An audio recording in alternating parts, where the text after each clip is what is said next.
We have three major points for today. Firstly, that the police force are over-resourced, overfunded, and undertrained. Secondly, that by defunding and decreasing the police force makes policing better, particularly for minorities. Thirdly, our second speaker will tell you that this will improve communities in general.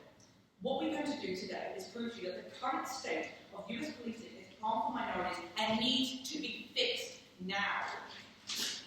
Currently, the US police system is an incredibly racist institution with a high presence of white supremacists, sociopaths, and domestic abusers. Even if this is not in every single police officer, there are enough that communities are particularly our black communities are being put at extreme risk. Currently, there is no reform for this in communities. People live in fear of the police, whose job it is to protect them so they are not upholding. It should not take a year of global backlash or protesting to make smaller steps towards justice. The system needs to be deformed, decreased, and reformed. Lives depend on it. Quite literally, lives depend on it. So moving to our first standing argument is that police are dangerously over-resourced and under-trained. Police in the US have excessive weaponry, access to tear gas and riot shield. Police officers have 150 hours of work, yet hairdressers get 200 hours. This seems kind of arbitrary and ridiculous to our house. We bring you 5 major reasons for why they are over-resourced and why this is bad. Firstly, we've seen in many other highly developed first world countries that it's perfectly possible to carry out police activity without severe weaponry. The military may need tear gas and riot shields for extreme terrorism, but the police do not have access to this weaponry, which we've seen not only waste resources, but also takes people's lives every day in the streets of the US. Even at relatively peaceful protests, we've seen this to be true. Second, because they're not given enough training, we're just seeing how badly these deadly weapons are abused. The police force is supposed to protect communities, not harm. Thirdly, funding for this has no impact on crime because the police don't need this access to this excessive amount of weaponry, which is amazing as to why. That fourth, this leads into our fourth exercise of other psychological harms. Many people go into police, go into it for power status, have the authority over others, and desire that they are lacking in their everyday lives. Now, this is just how we see the world today. Even if they come into police without these ideas prominent, the overwhelming access and immense support of these deadly weapons being casually used leaves a big psychological footprint for our police that violence is accepted, fun, and easy. This follows into our fifth mechanism, where you can see it's being brought into the homes where 42% of American police officers who are men beat their wives at home.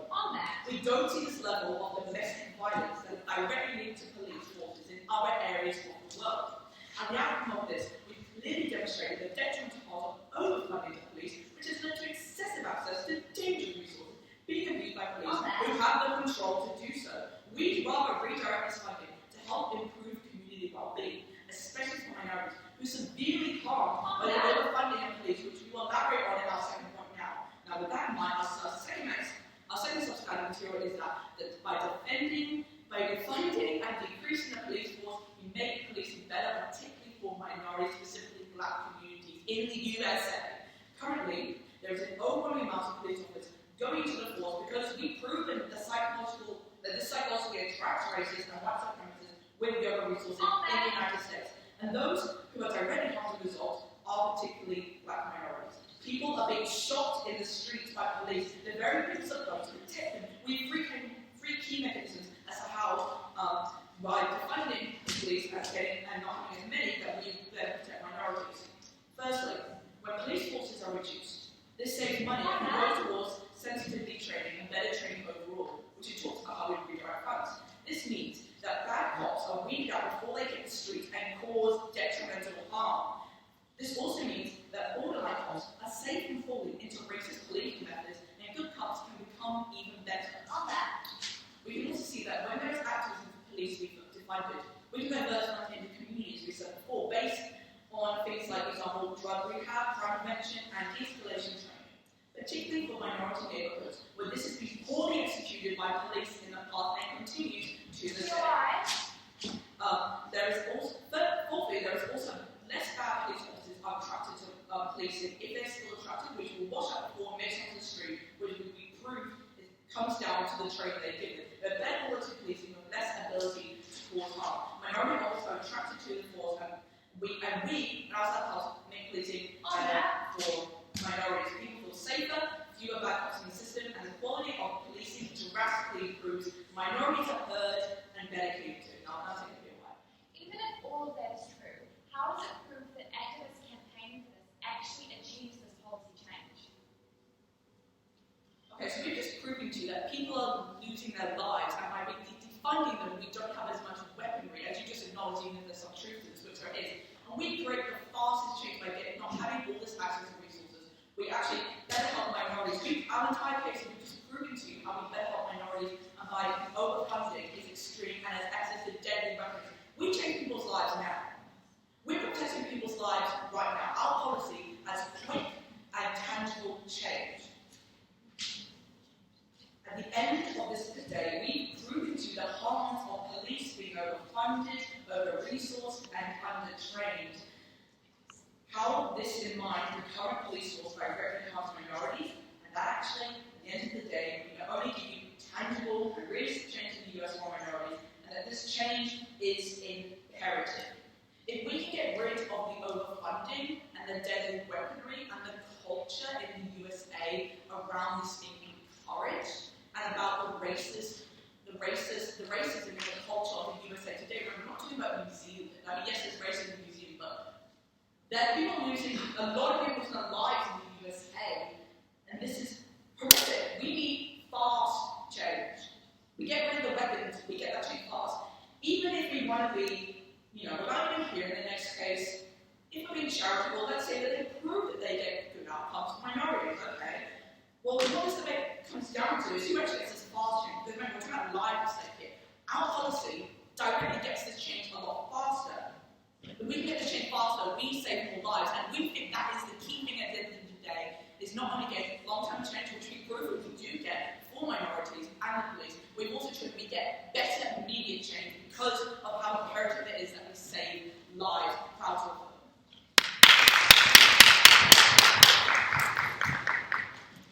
I'd like to thank the speaker for her speech, and I welcome up the first speaker for the negating team to open their team's case.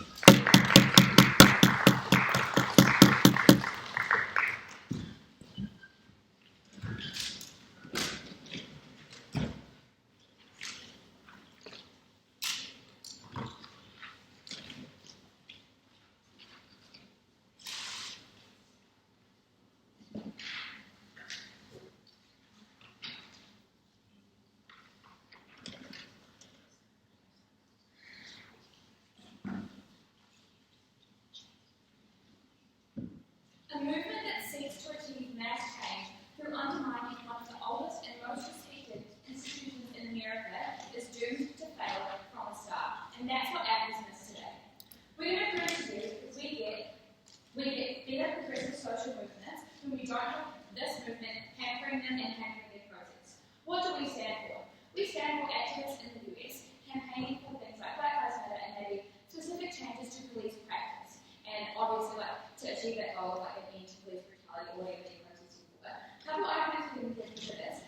Firstly, why this movement specifically is divisive and most crucially cannot ever achieve the change that ACT says it will. And secondly, how this creates more harms to other social justice movements, which we can't stand for today. Firstly, on ACT's case, a bit of a sense check.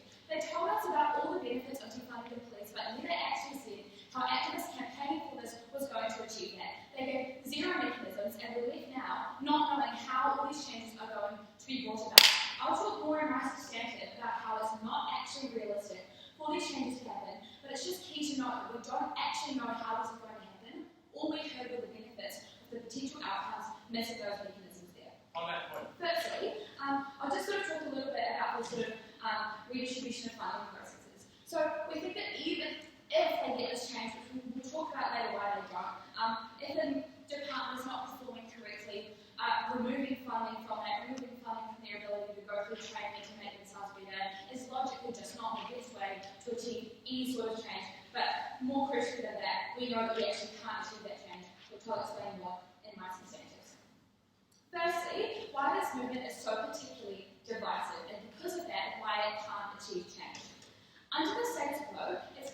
are a number of issues to do with race relations in New Zealand that both sides sort of want to, in America, that both movements sort of want to fix. This movement is not the right movement for that, and is actually harmful to other movements.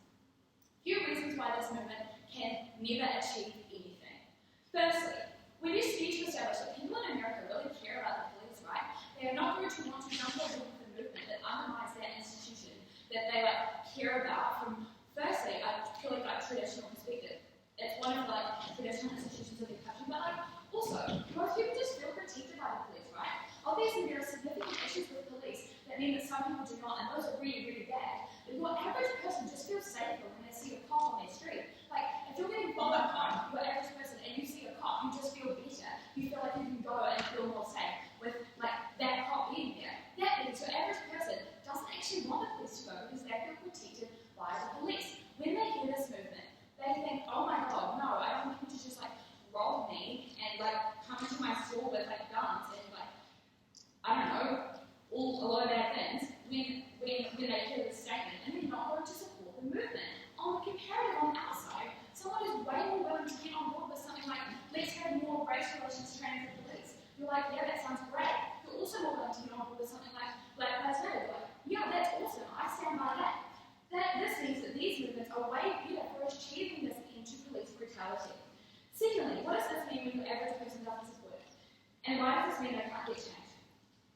So it's pretty clear that only the most radical progressives want this change. When your conservatives, moderates, liberals, probably about half of your really progressive people in society don't want something, there is no incentive upon any legislative body to pass that change through if everyone is going to hate it. There is no reason that they will do that because it's just not going to be popular with anyone at all. What does this mean? It means that all of these benefits are taken a minute when all of these benefits that Anne has come out and talked to us about don't actually happen because this change is too radical for your average person to want, and therefore it's too radical for your average legislative body to want to pass. So we don't get this change. Okay, I'll take the PLI now. Okay, so you talk about, firstly, a big movement of Black Lives Matter is actually funding the police, but you say if you see the police, you feel safe. Now, that's if you're white. What do you say to the overwhelming minority violence? We're absolutely fine with change to police structures. Again, we'd like to point out that we're not saying that the police in America doesn't need to change. This movement to defund them, though, achieves nothing and actually harms the movements for positive change, which I'll talk about in my second substantive. Okay. How does this harm other social justice movements? And this is really important because if both sides agree that we want sort of an end to Black people feeling scared of police and an end to this really harmful and negative sort of culture of police brutality in the States, it's clear that we just need good, healthy movements that aren't impaired or hindered by movements like this. So how are movements like Black Lives Matter and movements about all positive changes and specified changes towards policing directly harmed by the defund police movement?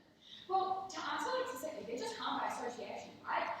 If you don't know that much about Black Lives Matter and you see people protesting on Black Lives Matter but also coming out saying defund the police, and you are like that average person that I've characterised at the start, and you quite like the police, and maybe they helped your mum when she was in the car crash once, and they make you feel quite safe, you're going to be like, oh my god, if that's what Black Lives Matter is about, no way I'm joining, right? That is going to harm people who want to join and who support Black Lives Matter, which I think is a really good movement for achieving this change that both sides seem to want so badly, right? So we have fewer people joining this movement, and even if we've got fewer people joining, we've got people leaving as well, right? Because they just don't want to be part of this radical movement that's about undermining one of the most fundamental and important institutions to them. Okay, this also dilutes the message, right? If you look into the media is likely to protest on some of these things happening. If you've got people running around town to defund the police, that's a big story.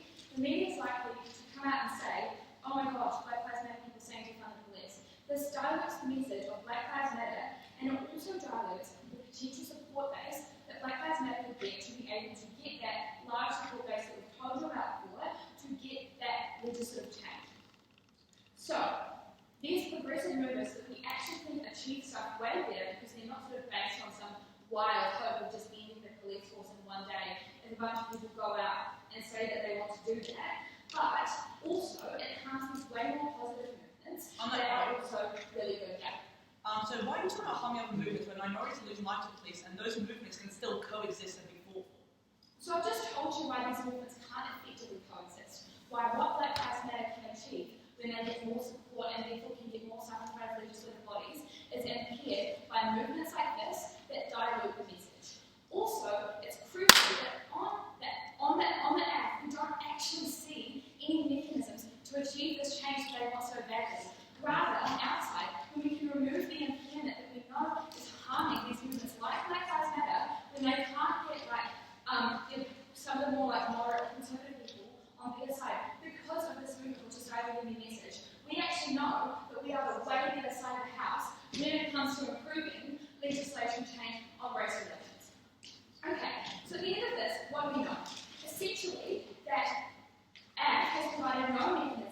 achieving this change.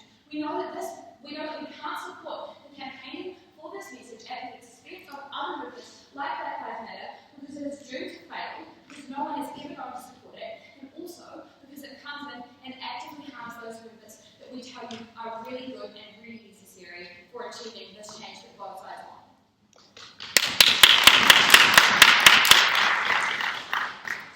I'd like to thank the speaker for their speech, and I welcome up the second speaker from the affirmative team to continue the team's case.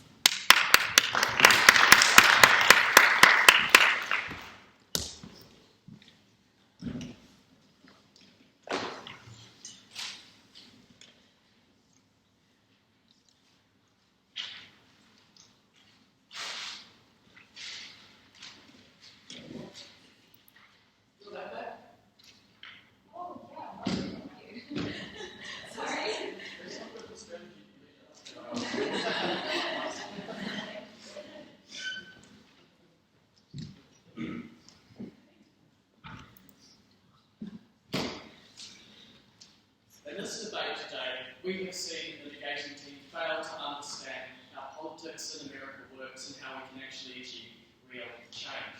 They mischaracterise Black Lives Matter as a fringe movement on the outskirts of society, run exclusively by crazy people who loot shops and not liked by the general population.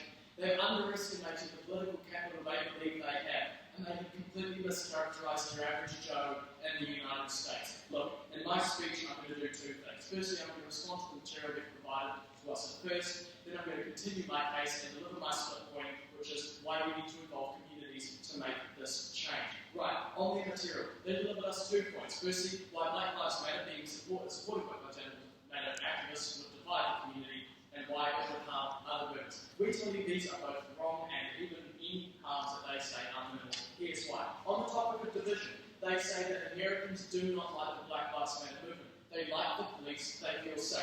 We tell you that this is absolutely and completely inaccurate. Look, the statistics have shown us that 60% of Americans believe the police force needs to be reformed. Americans are not stupid, despite what the stereotype may incorrectly be, and most know that the US police are overfunded. Now, they also say that they feel safer with cops, and the average doesn't. Look, everyone feels safer with police, but I'm going to tell you in a minute why the kind of measures that we want to defund in the US police do not make anybody, not even the most conservative black person, feel safer in the street. Look, they also say that there is no incentive if we have a radical group pushing this. People will see it as a politically unpopular movement. People will think that politicians and legislators don't want to take up. Look, we tell you that in reality, BLM is not a minuscule group. There are lots of people in legislative areas that do support it. However, we get that extra push from communities and activists, as we will say in a minute, to get it across the line and to get as much support as possible to make America safer for minorities. Look, the second point they tell us is that it harms other groups. So this is a ridiculous point because they say it will harm by association. People who support black causes will be harmed because they also support the funders. We tell you that nearly every major black organisation that supports them, including the Black Caucus and the Democrats to the ACLU, have all said really loudly and clearly that we need to reduce funding in police forces and we need to get everybody on board with that. It has been incredibly clear in the recent George Floyd protests that we can actually get change in the community. It might be slower than we'd like to, as we said at first, but we actually get the change. And by getting more community involved in BLM, we speed up the change and we get it ingrained in the legislature. Look, they also said that the media will cause issues. The media will misrepresent BLM as rioters, and they have. They're correct in some points of that. What we're telling you is two things. Firstly, this will happen under any site. Have you ever seen Fox News? They will always lie about something to suit their agenda because they are biased and they have sources and money that serves their interests. For example, on the topic of guns, the NRA, the National Rifle Association, is often funded by other organisations such as gun manufacturers like Block to promote a pro-gun and anti-gun control agenda. Look, the same thing is going to happen on Fox News. There are very powerful groups that represent the police, such as police unions and those kinds of things, that have a lot of money.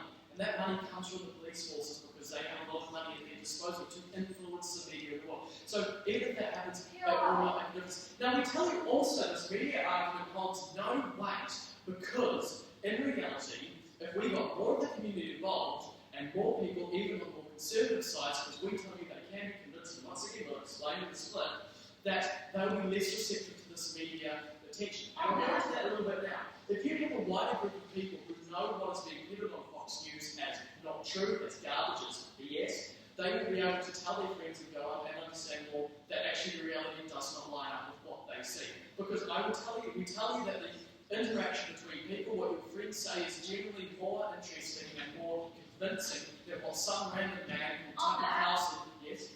Again, how do you guys actually get the legislative bodies to make change when you only have a very tiny group of people protesting for it? It's a split. And so we basically say that people will be more convinced because it will be more widespread belief.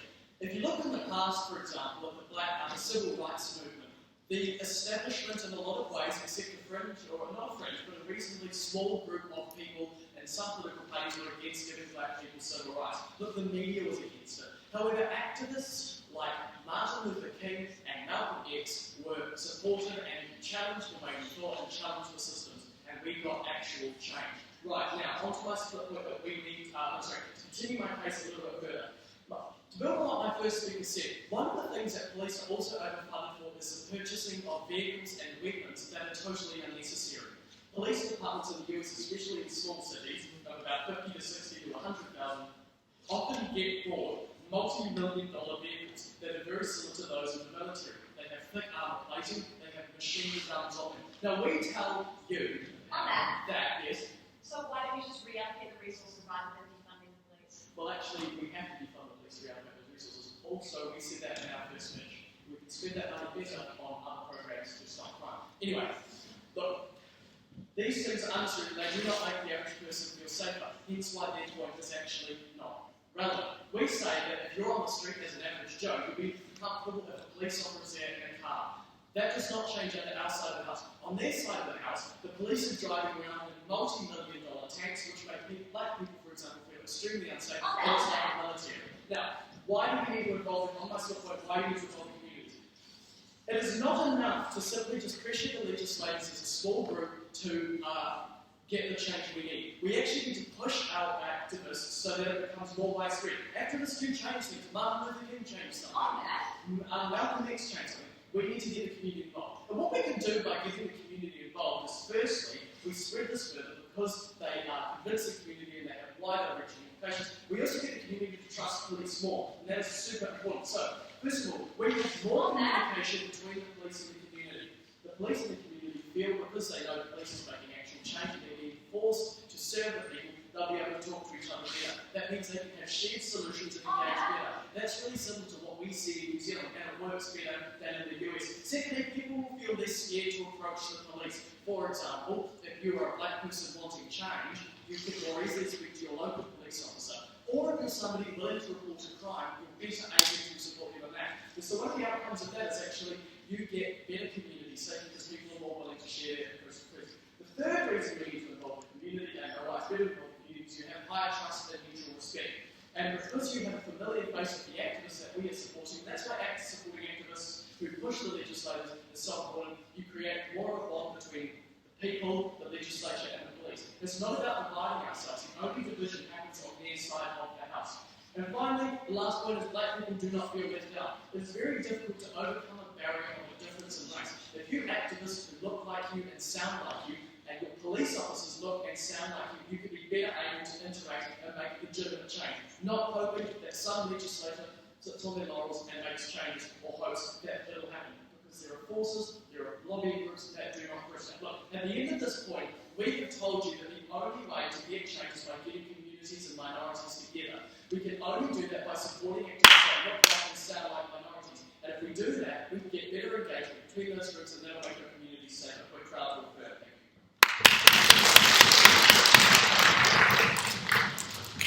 I'd like to thank the speaker for their speech, and I'll invite up the second speaker for the negating team to continue the team's case.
never going to get the support or legislation passed to help reduce police brutality for the mere fact that the police are entrenched in the US society as being valued as as people that protect their country, that are well cared for, and that everyone wants to stand by.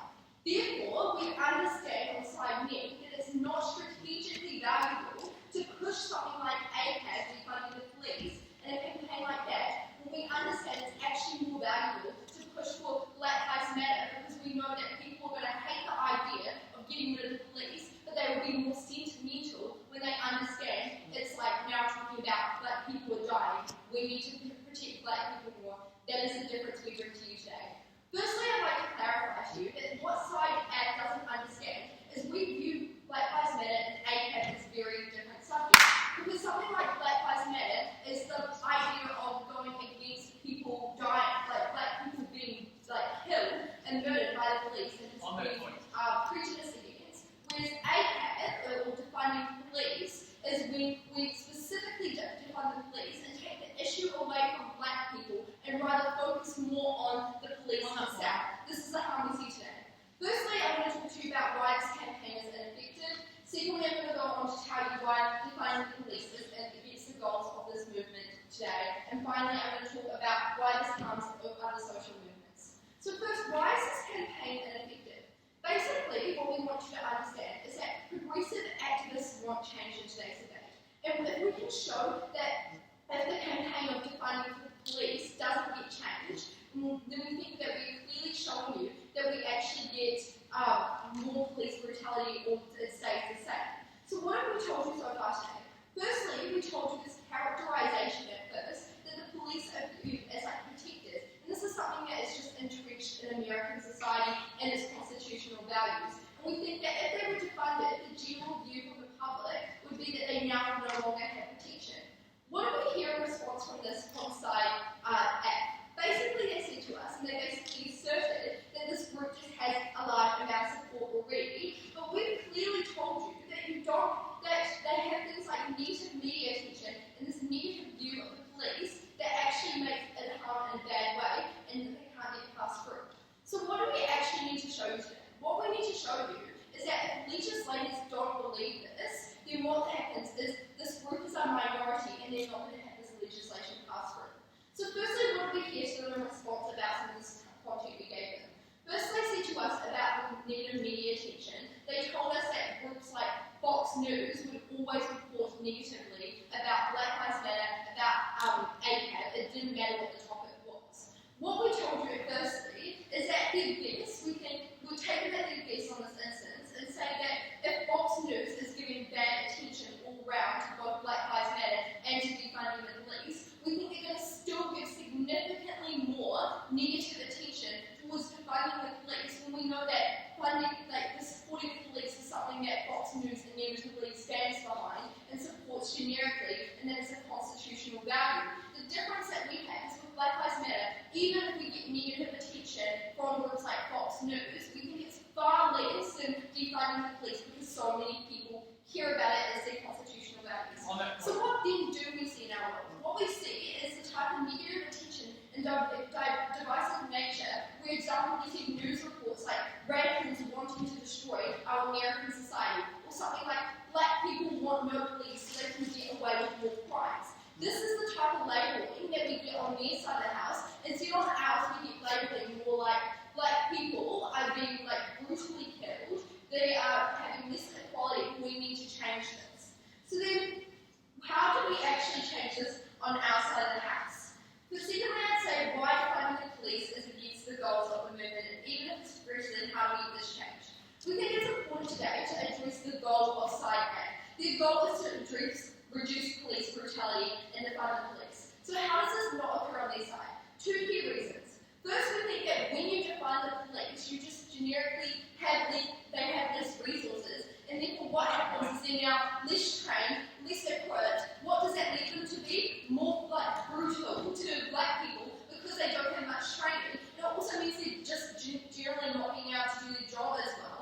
What we heard in response to this basically was well, they're currently oversourced, so we should just spread it to the communities. But we told them that instead we should just redistribute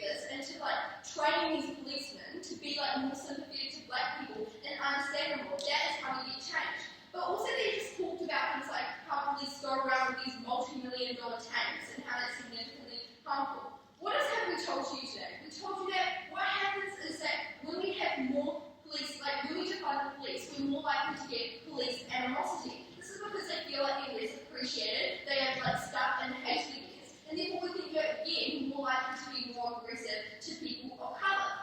How does this change with Black Lives Matter, and why is Black Lives Matter better? What we say is the change of the goals change, because now people are looking at it and saying, black people, we want black people not to be killed. That is the goal of Black Lives Matter. Whereas the goal of defunding the police is just like, we want to stop the police from being brutal. They are the problem. It's taken off the issue of black people.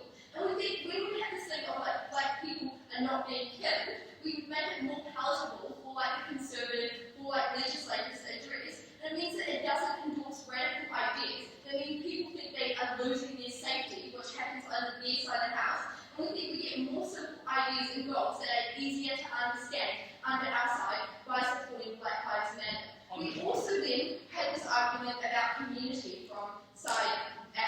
Basically, they told us that when you allocate resources to the community, they'll get more involved. Often we think that happens on their side of the house is that the community will just think that the police is no longer doing their job because now they have less resources and it's going to the community instead. So they're just going to be scared that the police is not able to protect them. We also think that we're giving this like the support to the community who already has support. They also told us that we're more likely to go up to the police when we defund the police. Often what they notice in terms of statistics is that these police are doing a worse job at protecting people on their side of the house now because they have less training, and so they're more afraid to go up to them. But also the police are more likely to be brutal because they've had a lot of criticism, and so they're going to act against it and out against it in that way.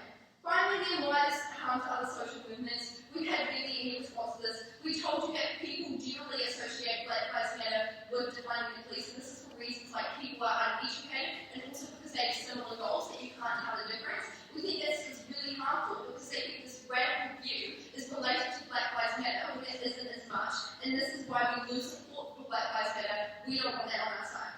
So at the end of this debate, we understand that side actually needs to prove two things. Firstly, they need to show that this campaign will work by that people will be listened to, which we clearly told you won't occur because these values about the police are entrenched, and so they're not going to want to have legislation in favour of defunding the police. But even if they did achieve the goal of defunding the police, we think it would be still terrible because we would still get police brutality because they are less trained, because they have more animosity. Thank you.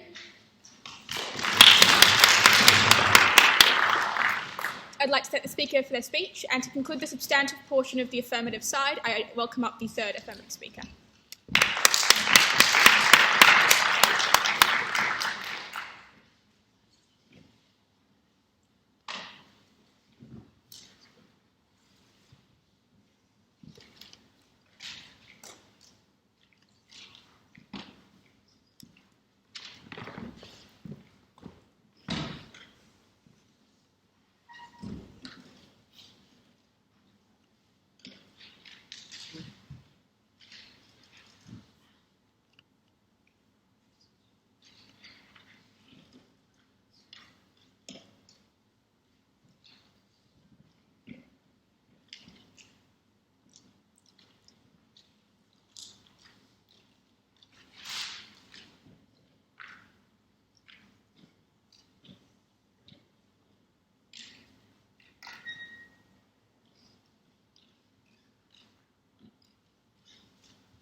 What we tell you is that we have these like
and doing radical things, they actively have to listen because they have a stake in the debate. This is something we don't get underneath side, and it's really harmful because the people who are higher are taking no different and making absolutely no change. Now, thirdly on this, we tell you that on that, Nick has largely ignored that the success of Black Lives Matter has relied on radical progressivism, and that the global push to defund the police has actually caused change. We tell you that even if this hasn't been immediately defunding all of the police in the US, even if it's just been firing some bad cops or having a look at the racial training that you have in your institutions, we tell you that it's far better than standing by and doing absolutely nothing because the global movement simply doesn't exist. It hasn't been radical enough, right?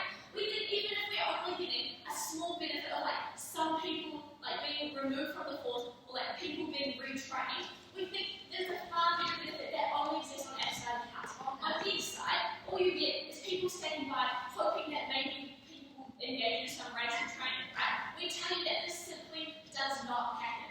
When we defund the police and redivert the funds into community-based initiatives, as first and second speaker said, we create better outcomes, right? We have things that exist by communities for communities. We do not have authoritarian police going around running everything, thinking that they are the judge, jury, and executioner. Now, secondly, let's move on to the point of question about how society views the police. What Nick has told us today is that Americans love the police. They tell us that when media show the police as bad, that's a really bad thing, and that people, without the police, people feel really unsafe and unhappy. Now, we have three responses to this today. But first, I'll take a feel on that. What incentive does the legislative body have to pass a policy that everyone's going to hate and then going to get voted out if they pass? I think it's actually quite bad that Nick thinks, if people are going to hate that we're giving black people rights, maybe that's a bigger problem than what Nick's trying to propose. If it's such a big deal that people are going to be upset that we're giving black people rights, I think we have a far bigger issue than whether Nick wants to stand by and do absolutely nothing. In fact, this is why we simply must do something. Because people care more currently about their reputations than about people dying. That's what, Nick's proven to us today, right? They care more about the reputation of police than the people who are dying at their hands. Now back to our point. So we have three responses to Nick's material today. Firstly, that people already feel incredibly unsafe in the police's hands, right?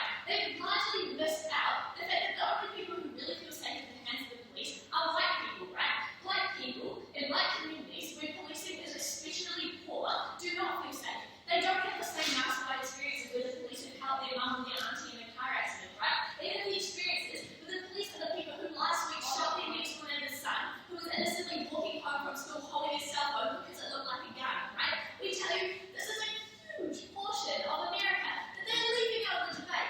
These people feel incredibly unsafe, and another reason why we need these progressive movements because currently they have no voice. Now, secondly on this, we tell you that supporting these movements show the public that maybe they shouldn't be trusting the police. And this is not necessarily a bad thing as Nick has painted, right? If we're showing the public what the police are actually doing through news outlets, we are showing the public that actually there are things that are wrong. And even if they're not an avid radical supporter of the police, they can actually see why people are engaging in these radical political protests.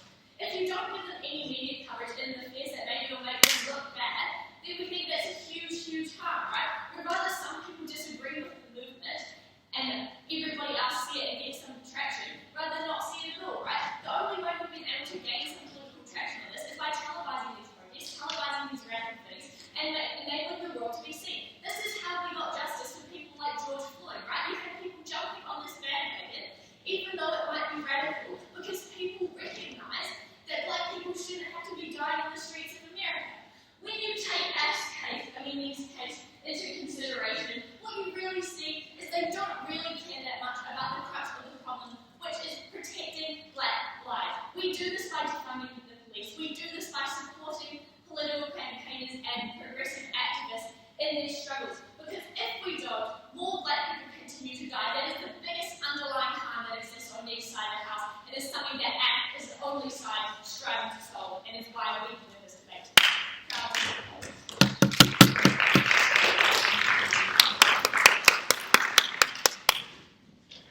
I'd like to thank the speaker for their speech, and I'll invite up the third negative speaker to conclude the substantive portion of today's debate.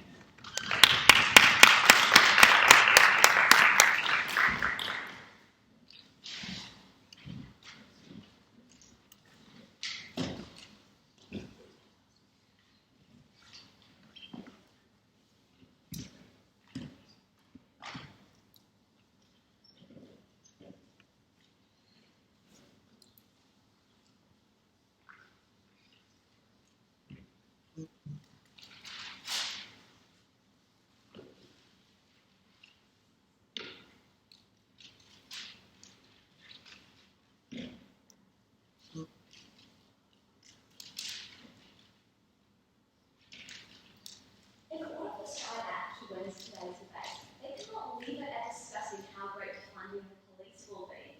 They need to tell us how they actually achieved that change in the first place, and they have failed to do that. Firstly, I just want to make something really, really clear. Throughout affirmative teens case, we're hearing a substantial amount of material about Black Lives Matter and why we should support the values of Black Lives Matter. We tell you that on our side of the house we also support the values of Black Lives Matter. We just don't support defunding the police, or we don't think that movement is going to be present and helpful and actually bring change. So we wanted to clarify that really quick because it's a lot of axe case. But now I'm going to go on to my 2 points. So firstly, I'm going to tell you how on the act side of the house, no actual change to police and the police won't actually be defunded. And also how even if that change is achieved, it's just going to be really bad change. And then I'm going to tell you how future and current social justice movement are really significantly harmed by the affirmative teens case. Okay, so first of all, let's talk about how we don't get any actual change on the affirmative teens side of the house. We've told you that the only way that we can get actual proper substantive change that's going to mean something is through legislation, and we cannot get legislation on the affirmative teens side because there's just no support for these kind of controversial radical movements, right? We told you that bad media is just going to spin it together, no one supports it. And without the support, there is no reason for these legislators to actually pass these things because they're going to lose votes. We have told you that many times. We have brought up the points of information, and affirmative team has failed to adequately respond to this in a way that shows that they actually get change. What they told us is that there could just be community alternatives that happen through not necessarily getting legislative change. But this is just not possible, right? Because it's going to take 1, too long to implement, and 2, there's no actual accountability with that because there's no laws that keep it in place. So the only way that we will actually get change to this movement is through legislative bodies, and the affirmative side has failed to prove that they get this legislative change in the first place. I'll go over that. So let's just characterize how you get this legislative change, right? You have to get a majority support so that legislators actually want to pass this kind of movement and pass this new law so that they can get voted in again. So the incentives on them are to act in something that the majority of people support. But we told you that the majority of people do not support defunding the police because it is such a radical movement that people think will ruin their safety, right? They won't be safe in their own homes. What we have from side here is that actually all the people in minority communities are for defunding the police. This is just factually incorrect, and I'll tell you why. So minorities tend to be concentrated communities, right? We have predominantly black and brown neighborhoods. So when crime is committed in that neighborhood, it is against people of the same group. So therefore, it's not exclusively it's only minorities who commit crime and want to defund the police, and it's just the white people who like police. It's a lot of people in these minorities communities who feel like the police are the ones who protect them from people in their communities as well who will actually commit crimes against them, right? And whether or not this is true is not actually relevant, but the fact of the matter is that people in all communities all over the United States of America do not want the police to be defunded because that is the only way that they feel safe in their homes. So what do we know at the end of this? We know that there is going to be no legislative change on our side of the house because there's not going to be enough people to support this kind of movement. And then we also just told you that even if there is change, it's just really bad change. Most of that material is just advocating for spreading out resources, moving into different places, not really just defunding, right? And we also told you that if you do defund it, what this results in is just less training for these police. And what the less training means is that they're going to be less equipped to be police officers, and we're going to have more of this police brutality that we already see currently under the status quo. So our side of the house is not going to have legislative change. The police will never be defunded, and its campaigns will never be effective. It will be a waste of time. And then secondly, even if that change is achieved, it has worse repercussions for everyone in the United States. I will take a video of that. So how do you actually incentivize legislators to make change when they're white privileged people who are so far removed from these politics and have no reason to change? we don't want change to defunding the police. So, now for the second one. How social justice movements are harmed. And this is where we're going to talk about Black Lives Matter, these values, why we support that, and how that is completely different from defunding the police. We told you that there is this massive harm by association that comes from these radical people who support defunding the police. When the same person who stands up to call for defunding the police stands up to talk about Black Lives Matter, people associate those two things, and therefore they're like the same movement. This is really harmful because, like I already mechanized out, and like we previously mechanized out, the majority of people don't support these movements. So when Black Lives Matter becomes tainted with these kind of radical ideas, people want to either not join the movement or they go and leave the movement, which is even worse. Why is this so bad? Because I explained to you that the only way that we get legislative change is through a majority of people. And when we don't have the majority anymore, we don't get legislative change. Now, why do we still get legislative change to Black Lives Matter on our side of the house? So we tell you that, actually, an example that was given by a member side was George Floyd and how we got that change because of George Floyd. But George Floyd did not spark the defund the police movement. George Floyd sparked the Black Lives Matter movement. He re-sparked it back up in 2020 so that people actually cared about it. The defund the police movement was a thing on the sideline that came from the more radical people of the Black Lives Matter movement and was never properly associated with George Floyd. That was never the original thing. So that actually proves, that example that they gave us actually proves that we get change with Black Lives Matter on our side of the house. And this is because Black Lives Matter and most other social justice movements that aren't radical as defunding the police tend to get a lot of public support. This is because they're just really fundamentally easy to support. It is quite easy to support Black people not being murdered. It's quite easy to support that we should care about black lives, right? So what we know is that so what that means is that we can still have this legislative change for Black Lives Matter without having these radical movements that actually taint and harm the Black Lives Matter movement and future things. Okay, and then just as for future movements, the same analysis really applies, right? Whether this is about Black Lives Matter or whether this is about trans rights or animal rights, these things will apply. These extra radical things defunding the police is really harmful for that because if those people are seen as bad people who want to destroy the safety of our civilization, who want to tear down America, it's super harmful for those movements. So what do we know at the end of this? We know that only on our side of the house do we get effective social justice movements currently, for example, Black Lives Matter, and in the future. Okay, and then at the end of all of this, we have proven two things. One, we have proven that the affirmative team cannot even complete their goal of actually getting change, which is super essential to winning, and we also proved that even if you do actually think that's true, there are worse off harms to social justice movements.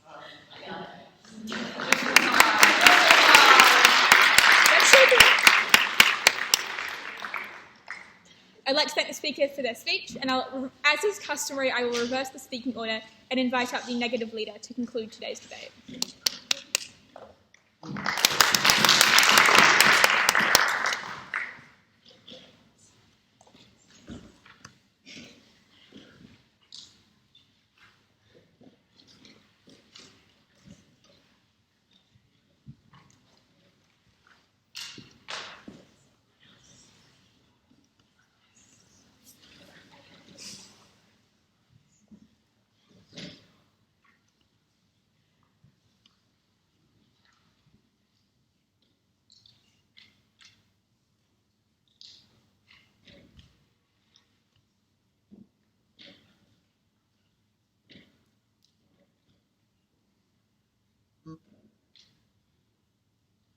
At the end of this debate, it doesn't matter how many people, how the defunding the police would prevent police brutality. What matters is whether it is able to get past people's legislation and actually get change.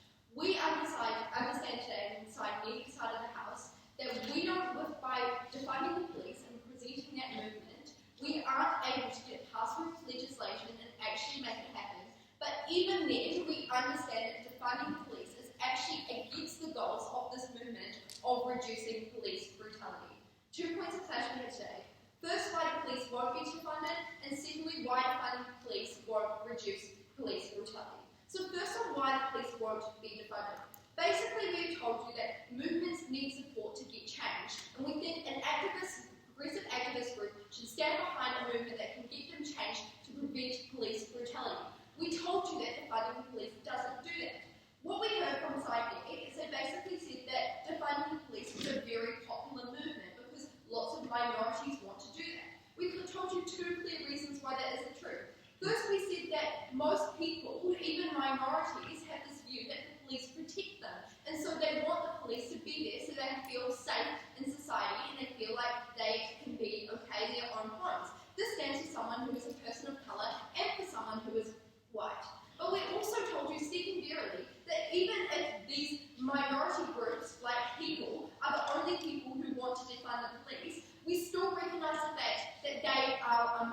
reality, which means they are less able to get this pass-through legislation and actually defund the police. So at the end of this, we are able to understand that through the defunding police movement, we know that people want protection, and so we're going to have less likely people vote in favour of this policy.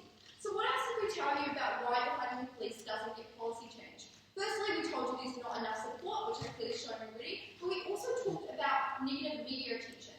Basically, what we heard from NZIER is that we still get negative media attention on our side talking about Black Lives Matter, but we told you it is significantly less than having something like a black person wants to get rid of the police so they can commit more crime. That is the type of framing we get on their side. Ours is significantly less because it's like a black person, lots of black people being killed. They don't want this. This is really harmful to this community. That's the messaging difference. We also finally told you at this point why Black Lives Matter is better at getting change. We talked about how just the clear messaging that black people don't want to die is more palatable than we need to destroy the very constitutional foundations of our society and get rid of the police. But we also told you that we can still get a large amount of media attention. For example, by having a lot of black people lining up in the streets, holding hands. That is how we get change, because people see that we are peaceful protests. They are more likely to digest this and see this as a sound movement. So at the end of this, we think that we are viewed as a more sound movement through addressing it as Black Lives Matter, instead of defunding the police as more radical and eccentric and wanting to destroy the very foundations of America's democracy. Then on, we had this argument that even if it's true that they are able to defund the police and get this change through, we actually don't think it will reduce police brutality. We told you this for a few reasons. For example, when you take away resources from the police, they are less trained, they are less equipped, which means they're more likely to be brutal towards black people. That doesn't solve the issue.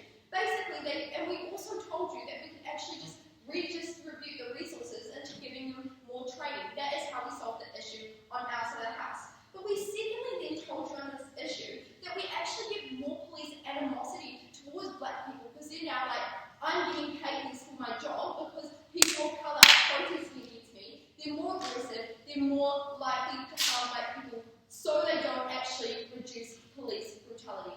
At the end of this, we are the only side that is able to get change and reduce police brutality. Thank you. I'd like to thank the speaker for their speech, and to conclude today's debate, I'll invite up the affirmative reply.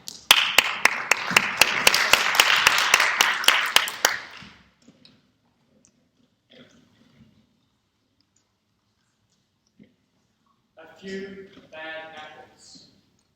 A few bad apples spoil the barrel. And what creates those bad apples? An overfunding of American police. Giving them tanks, giving them incentives to shoot black people and to exercise their power in the streets of the United States, create division and make it an unsafe place for minorities who have been discriminated against for too long. To win this debate, what do we need to prove to you? Whether defunding or just Black Lives Matter will get better communities for minorities, and what side of this house will force this change. We tell you that our side has won both of those factors in this debate.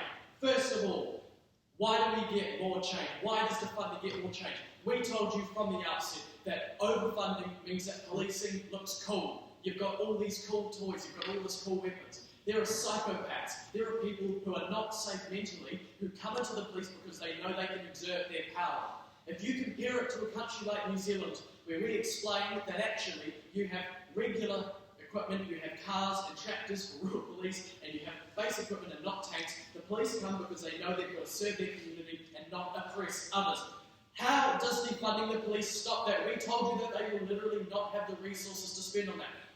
The gaming team provided no response to that. Under their side of the house, the police will still be driving tanks down the street. On our side of the house, there won't be tanks. The psychopaths will have to go somewhere else, and the people in the police left over will be the ones who know they need to serve their communities and make it a better place for all. Now, what about the second part of this debate? Who gets the most change? What is the point of activism? The point of activism is making a loud noise and getting people on your side. You cannot get people on your side by being polite. We've made it so clearly that the whole Black Lives Matter movement has to do with defunding the police. They know it and we know it. They know that by having police having too much power, it will create issues. The only way you can have too much equipment, the only way you can do this is by defunding them. How do we make change? The gaming team has said that legislative change will happen, aside from the media lies and the Americans who feel safe. We tell you that actually it doesn't make a difference. We explain because the media will always lie and people will still be receptive to change. 62% of Americans want the police defunded. I don't know what's unpopular about that. Maybe they should explain that. Look, under our side of the house, we have activists who make a loud noise and say what the people are thinking to make actual change. Legislators know it's popular. Activists are convincing. That's why Martin Luther King changed America. That's why black people and white people can drink at the same drinking fountains, can go to the same schools. It was unpopular, but they made a loud noise. There would have been people like the Negating who said, oh no, he should have been a little bit nicer about it. No, he didn't. That was the only option, and that's the only option we have in our world today. Otherwise, we'll continue having black people slaughtered on the streets. And who can convince more Americans? Well, we can, because we can get more people on our side to form a wall against the media misinformation. On their side of the house, you will have lobby groups lobbying Fox News like the NRA does. Nothing will change because there's not enough noise to facilitate that change. Look, ultimately, we will see better legislation passed because there will be more social appetite. We will see physical and actual change soon. Please stop killing black people. We will make sure that people will stop killing black people. We will make sure that the police do not waste their money on things that could be spent on other things, like supporting social services, stopping drug addiction, getting young black people through school, which stops the crime, stops the view amongst police that they are criminals, and will actually change America. Look, you do not give too much money to people with too much power. It is logical.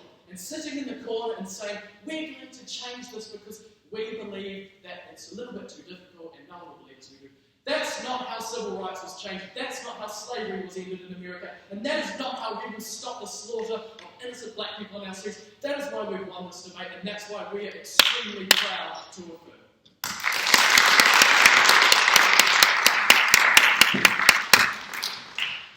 I'd like to thank all speakers for their speeches today and invite you guys to cross the floor and shake hands before leaving the room to let the judge decide her result.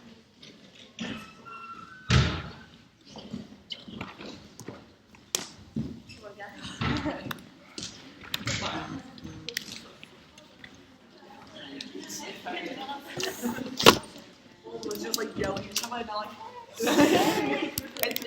Sorry, I don't like